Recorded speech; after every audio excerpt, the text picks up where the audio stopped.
ورسوله إلى الذين عاهدتم من المشركين فسيحوا في الأرض 4 أشهر واعلموا أنكم غير معجز الله وأن الله مخزي الكافرين وأذان من الله ورسوله إلى الناس يوم الحج الأكبر أن الله بريء من المشركين ورسوله فإن تبتم فهو خير لكم وإن توليتم فاعلموا أنكم غير معجز الله وبشر الذين كفروا بعذاب أليم إلا الذين عاهدتم من المشركين ثم لم ينقصوكم شيئا ولم يظاهروا عليكم أحدا فأتموا إليهم عهدهم إلى مدتهم إن الله يحب المتقين فإذا انسلخ الأشهر الحرم فاقتلوا المشركين حيث وجدتموهم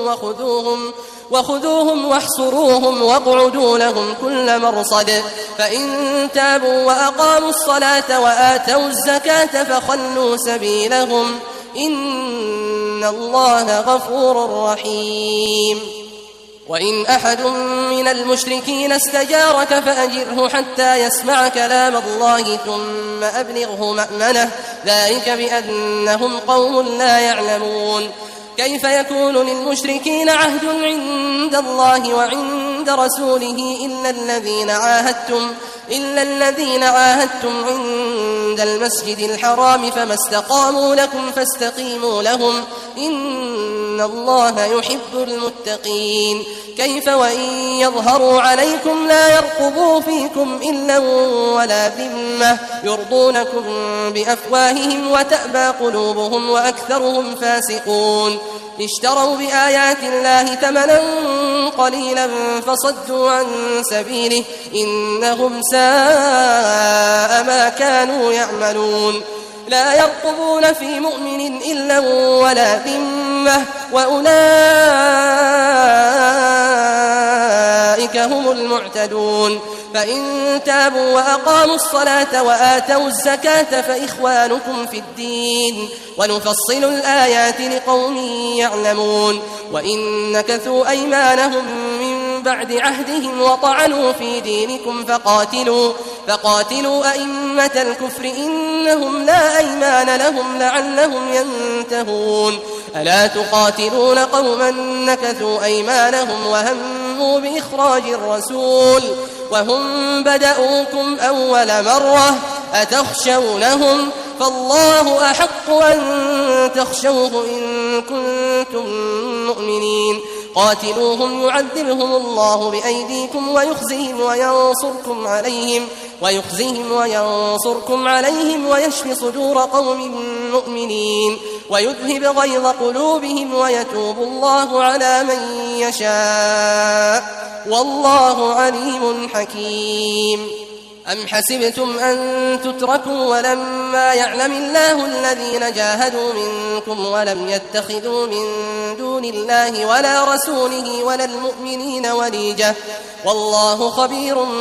بما تعملون ما كان للمشركين أن يعمروا مساجد الله شاهدين على أنفسهم بالكفر أولئك حبطت أعمالهم وفي النار هم خالدون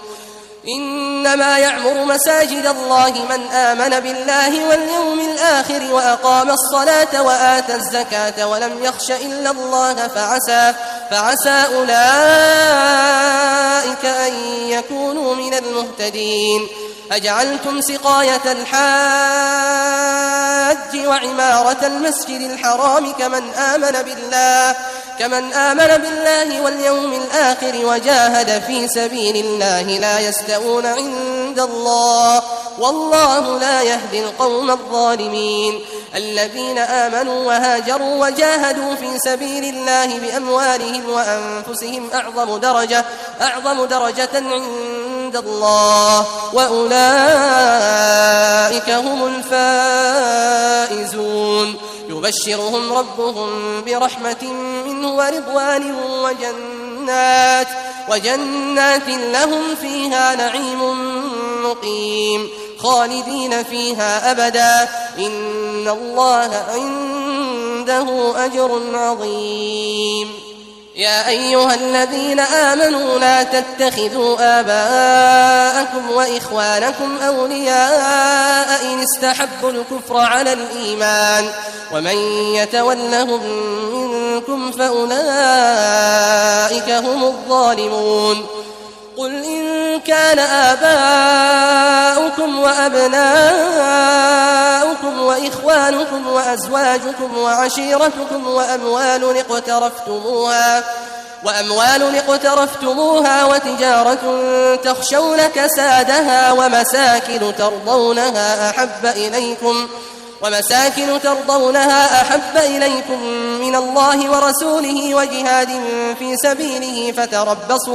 فتربصوا حتى يأتي الله بأمره والله لا يهدي القوم الفاسقين لقد نصركم الله في مواطن كثيرة ويوم حنين إذ أعجبتكم كثرتكم فلم تغن عنكم شيئا وضاقت عليكم الأرض بما رحبت ثم وليتم مدبرين ثم أنزل الله سكينته على رسوله وعلى المؤمنين وأنزل جنودا لم تروها وعذب الذين كفروا وذلك جزاء الكافرين ثم يتوب الله من بعد ذلك على من يشاء والله غفور رحيم يا أيها الذين آمنوا إنما المشركون نجس فلا يقربوا المسجد الحرام بعد عامهم هذا وإن خفتم عيلة فسوف يغنيكم الله من فضله إن شاء إن الله عليم حكيم قاتلوا الذين لا يؤمنون بالله ولا باليوم الآخر ولا يحرمون ما حرم الله ورسوله ولا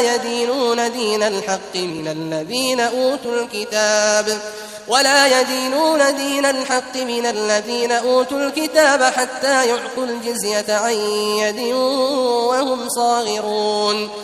وقالت اليهود عزير ابن الله وقالت النصارى المسيح ابن الله ذلك قولهم بأفواههم يضاهئون قول الذين كفروا من قبل قاتلهم الله أنى يؤفكون وقالت اليهود عزير ابن الله وقالت النصارى المسيح ابن الله ذلك قولهم بأفواههم يضاهئون قول الذين كفروا من قبل قاتلهم الله أنى يؤفكون اتخذوا أحبارهم ورهبانهم أربابا من دون الله والمسيح ابن مريم وما أمروا إلا ليعبدوا إلها واحدا لا إله إلا هو سبحانه عما يشركون يريدون أن يطفئوا نور الله بأفواههم ويأبى الله إلا أن يتم نوره ولو كره الكافرون هو الذي أرسل رسوله بالهدى ودين الحق ليظهره على الدين كله ولو كره المشركون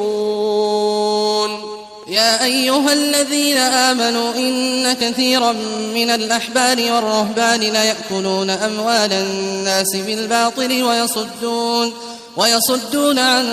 سبيل الله والذين يكنزون الذهب والفضة ولا ينفقونها في سبيل الله فبشرهم بعذاب أليم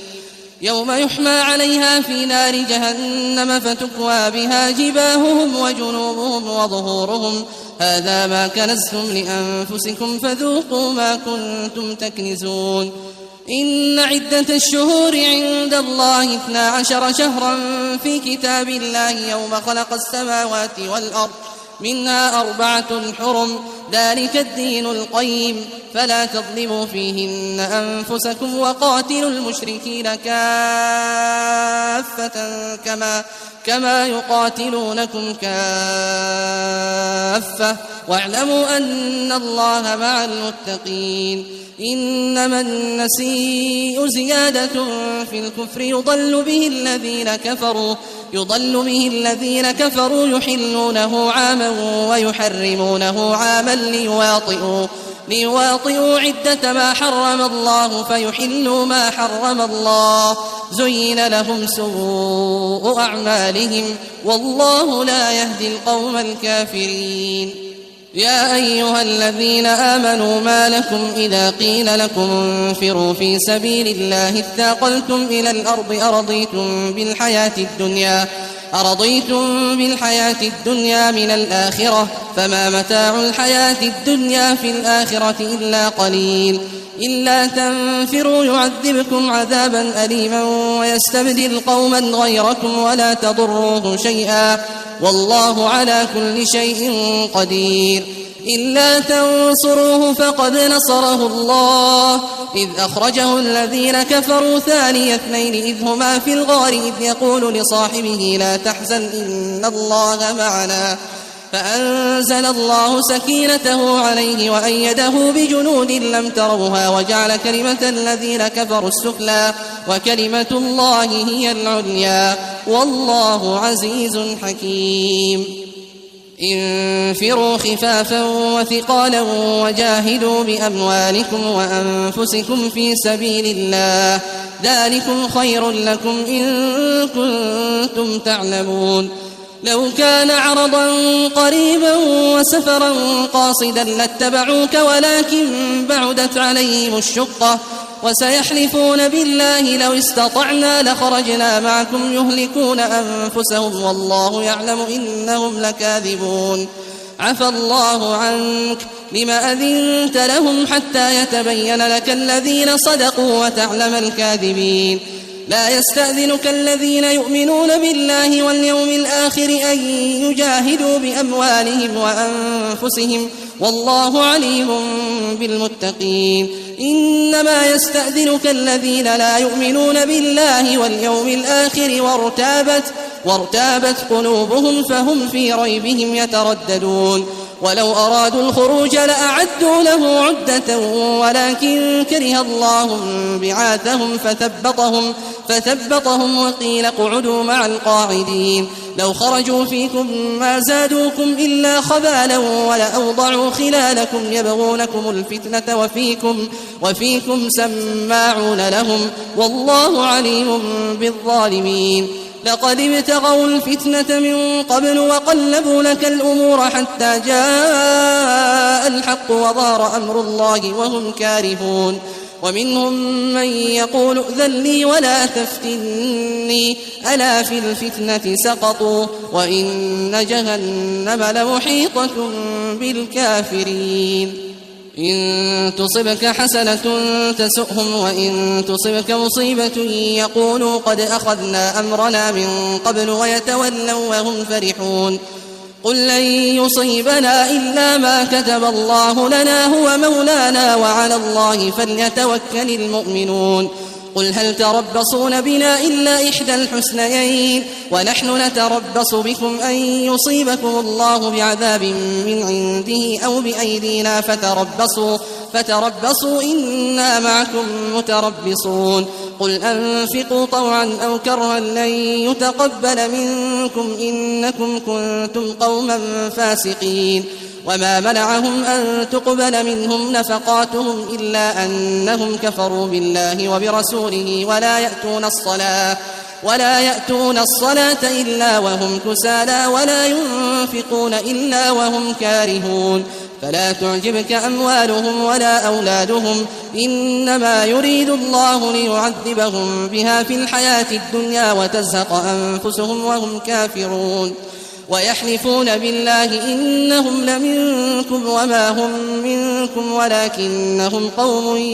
يفرقون. لو يجدون ملجأ أو مغارات أو مدخلا لولوا إليه وهم يجمحون. ومنهم من يلمزك في الصدقات فإن أعطوا منها رضوا وإن لم يعطوا منها إذا هم يسخطون. ولو أنهم رضوا ما آتاهم الله ورسوله وقالوا حسبنا الله سيؤتينا الله من فضله ورسوله إنا إلى الله راغبون. إنما الصدقات للفقراء والمساكين والعاملين عليها والمؤلفة قلوبهم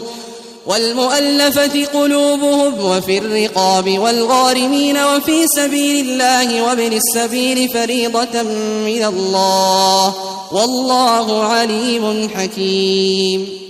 ومنهم الذين يؤذون النبي ويقولون هو أذن قل أذن خير لكم يؤمن بالله ويؤمن للمؤمنين ورحمة للذين آمنوا منكم والذين يؤذون رسول الله لهم عذاب أليم. يحلفون بالله لكم ليرضوكم والله ورسوله أحق أن يرضوه إن كانوا مؤمنين. ألم يعلموا أنه من يحادد الله ورسوله فأن له نار جهنم خالدا فيها ذلك الخزي العظيم. يحذر المنافقون أن تنزل عليهم سورة تنبئهم بما في قلوبهم قل استهزئوا إن الله مخرج ما تحذرون. ولئن سألتهم ليقولن إنما كنا نخوض ونلعب قل أبالله وآياته ورسوله كنتم تستهزئون لا تعتذروا قد كفرتم بعد إيمانكم إن نعف عن طائفة منكم نعذب طائفة بأنهم كانوا مجرمين. المنافقون والمنافقات بعضهم من بعض يأمرون بالمنكر وينهون عن المعروف ويقبضون أيديهم نسوا الله فنسيهم إن المنافقين هم الفاسقون. وعد الله المنافقين والمنافقات والكفار نار جهنم خالدين فيها هي حسبهم ولعنهم الله ولهم عذاب مقيم. كالذين من قبلكم كانوا أشد منكم قوة وأكثر أموالا وأولادا فاستمتعوا بخلاقهم فاستمتعتم بخلاقكم كما استمتع الذين من قبلكم بخلاقهم وخضتم كالذي خاضوا أولئك حبطت أعمالهم في الدنيا والآخرة وأولئك هم الخاسرون. ألم يأتهم نبأ الذين من قبلهم قوم نوح وعاد وثمود وقوم إبراهيم وأصحاب مدين والمؤتفكات أتتهم رسلهم بالبينات فما كان الله ليظلمهم ولكن كانوا أنفسهم يظلمون. والمؤمنون والمؤمنات بعضهم أولياء بعض يأمرون بالمعروف وينهون عن المنكر ويقيمون الصلاة ويؤتون الزكاة ويطيعون الله ورسوله أولئك سيرحمهم الله إن الله عزيز حكيم. وعد الله المؤمنين والمؤمنات جنات تجري من تحتها الأنهار خالدين فيها ومساكن طيبة في جنات عدن ورضوان من الله أكبر ذلك هو الفوز العظيم. يا أيها النبي جاهد الكفار والمنافقين واغلظ عليهم ومأواهم جهنم وبئس المصير. يحلفون بالله ما قالوا ولقد قالوا كلمة الكفر وكفروا بعد إسلامهم وهموا بما لم ينالوا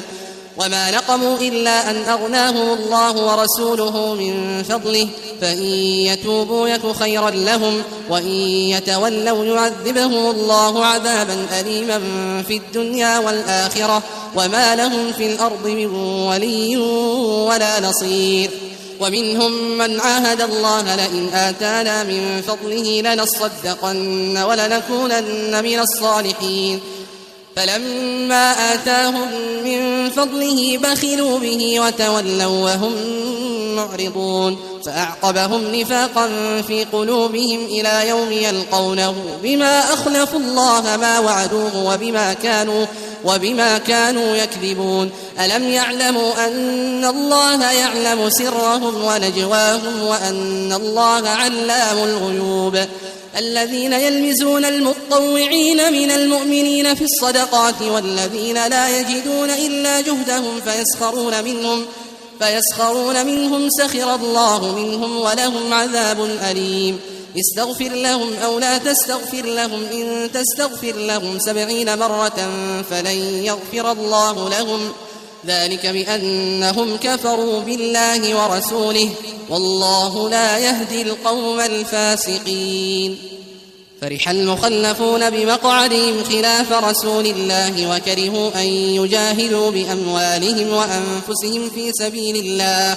وقالوا لا تنفروا في الحر قل نار جهنم أشد حرا لو كانوا يفقهون فليضحكوا قليلا وليبكوا كثيرا جزاء بما كانوا يكسبون. فإن رجعك الله إلى طائفة منهم فاستأذنوك للخروج فقل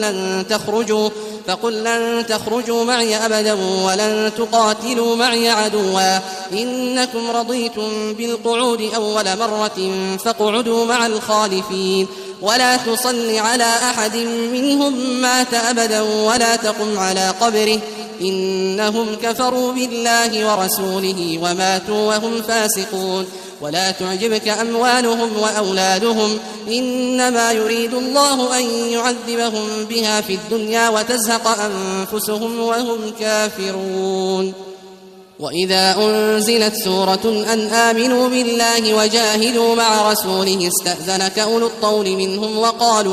وقالوا ذرنا نكن مع القاعدين رضوا بأن يكونوا مع الخوالف وطبع على قلوبهم فهم لا يفقهون. لكن الرسول والذين آمنوا معه جاهدوا بأموالهم وأنفسهم وأولئك لهم الخيرات وأولئك هم المفلحون. أعد الله لهم جنات تجري من تحتها الأنهار خالدين فيها ذلك الفوز العظيم. وجاء المعذرون من الأعراب ليؤذن لهم وقعد الذين كذبوا الله ورسوله سيصيب الذين كفروا منهم عذاب أليم. ليس على الضعفاء ولا على المرضى ولا على الذين لا يجدون ما ينفقون حرج إذا نصحوا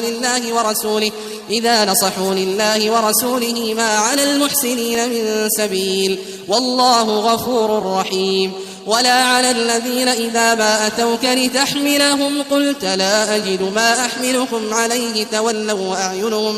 تولوا وأعينهم تفيض من الدمع حزنا ألا يجدوا ما ينفقون.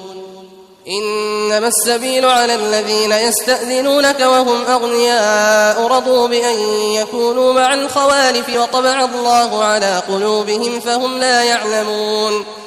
يعتذرون إليكم إذا رجعتم إليهم قل لا تعتذروا لن نؤمن لكم قد نبأنا الله من أخباركم وسيرى الله عملكم ورسوله ثم تردون إلى عالم الغيب والشهادة فينبئكم بما كنتم تعملون. سيحلفون بالله لكم إذا انقلبتم إليهم لتعرضوا عنهم فأعرضوا عنهم إنهم رجس ومأواهم جهنم جزاء بما كانوا يكسبون. يحلفون لكم لترضوا عنهم فإن ترضوا عنهم فإن الله لا يرضى عن القوم الفاسقين. الأعراب أشد كفرا ونفاقا وأجدر أن لا يعلموا حدود ما أنزل الله على رسوله والله عليم حكيم. ومن الأعراب من يتخذ ما ينفق مغرما ويتربص بكم الدوائر عليهم دائرة السوء والله سميع عليم. ومن الأعراب من يؤمن بالله واليوم الآخر ويتخذ ما ينفق قربات عند الله وصلوات الرسول ألا إنها قربة لهم سيدخلهم الله في رحمته إن الله غفور رحيم. والسابقون الأولون من المهاجرين والأنصار والذين اتبعوهم بإحسان رضي الله عنهم ورضوا عنه وأعد لهم جنات تجري تحتها الأنهار خالدين فيها أبدا ذلك الفوز العظيم. وممن حولكم من الأعراب منافقون ومن أهل المدينة مردوا على النفاق لا تعلمهم نحن نعلمهم سنعذبهم مرتين ثم يردون إلى عذاب عظيم وآخرون اعترفوا بذنوبهم خلطوا عملا صالحا وآخر سيئا عسى الله أن يتوب عليهم إن الله غفور رحيم خذ من أموالهم صدقة تطهرهم وتزكيهم بها وصل عليهم إن صلاتك سكن لهم والله سميع عليم ألم يعلموا أن الله هو يقبل التوبة عن عباده ويأخذ الصدقات وأن الله هو التواب الرحيم وقل اعملوا فسيرى الله عملكم ورسوله والمؤمنون وستردون إلى عالم الغيب والشهادة فينبئكم بما كنتم تعملون وآخرون مرجون لأمر الله إما يعذبهم وإما يتوب عليهم والله عليم حكيم والذين اتخذوا مسجدا ضرارا وكفرا وتفريقا بين المؤمنين وإرصادا لمن حارب الله ورسوله من قبل وليحلفن إن أردنا إلا الحسنى والله يشهد إنهم لكاذبون لا تقم فيه أبدا لمسجد أسس على التقوى من أول يوم أحق أن تقوم فيه رجال يحبون أن يتطهروا والله يحب المطهرين أفمن أسس بنيانه على تقوى من الله ورضوان خير أم من أسس بنيانه على شفا جرف هار فانهار به في نار جهنم والله لا يهدي القوم الظالمين لا يزال بنيانهم الذي بنوا ريبة في قلوبهم إلا أن تقطع قلوبهم والله عليم حكيم إن الله اشترى من المؤمنين أنفسهم وأموالهم بأن لهم الجنة يقاتلون في سبيل الله فيقتلون ويقتلون وعدا عليه حقا في التوراة والإنجيل والقرآن ومن أوفى بعهده من الله فاستبشروا ببيعكم الذي بايعتم به وذلك هو الفوز العظيم التائبون العابدون الحامدون السائحون الراكعون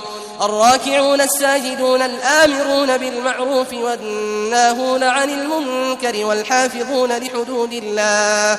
وبشر المؤمنين ما كان للنبي والذين آمنوا أن يستغفروا للمشركين ولو كانوا أولي قربى من بعد ما تبين لهم أنهم أصحاب الجحيم وما كان استغفار إبراهيم لأبيه إلا عن موعدة وعدها إياه فلما تبين له أنه عدو لله تبرأ منه إن إبراهيم لأواه حليم وما كان الله ليضل قوما بعد إذ هداهم حتى يبين لهم ما يتقون إن الله بكل شيء عليم إن الله له ملك السماوات والأرض يحيي ويميت وما لكم من دون الله من ولي ولا نصير لقد تاب الله على النبي والمهاجرين والأنصار الذين اتبعوه في ساعة العسرة من بعد ما كاد يزيغ قلوب فريق منهم ثم تاب عليهم إنه بهم رؤوف رحيم وعلى الثلاثة الذين خلفوا حتى إذا ضاقت عليهم الأرض بما رحبت وضاقت عليهم أنفسهم وظنوا أن لا ملجأ من الله إلا إليه ثم تاب عليهم ليتوبوا إن الله هو التواب الرحيم يا أيها الذين آمنوا اتقوا الله وكونوا مع الصادقين ما كان لأهل المدينة ومن حولهم من الأعراب أن يتخلفوا عن رسول الله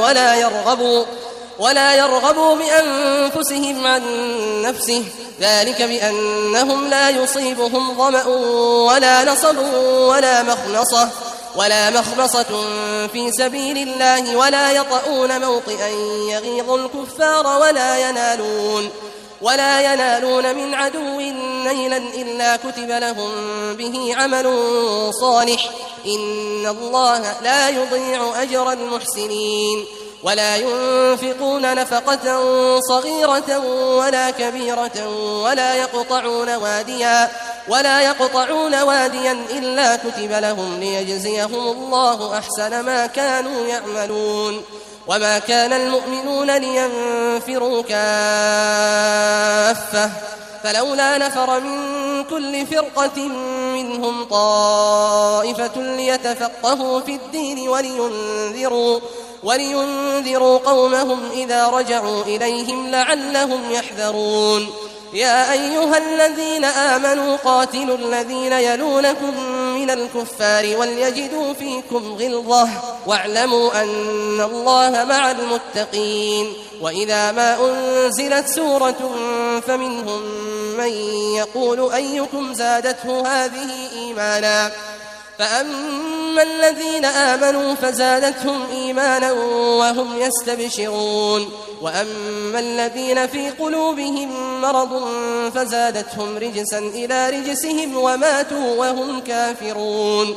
أولا يرون أنهم يفتنون في كل عام مرة أو مرتين ثم لا يتوبون ولا هم يذكرون.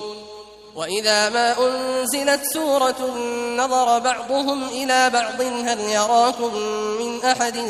ثم انصرفوا صرف الله قلوبهم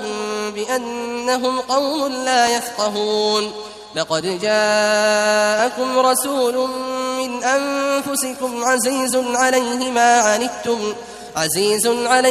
عنتم حريص عليكم بالمؤمنين رؤوف رحيم. فإن تولوا فقل حسبي الله لا إله إلا هو عليه توكلت وهو رب العرش العظيم.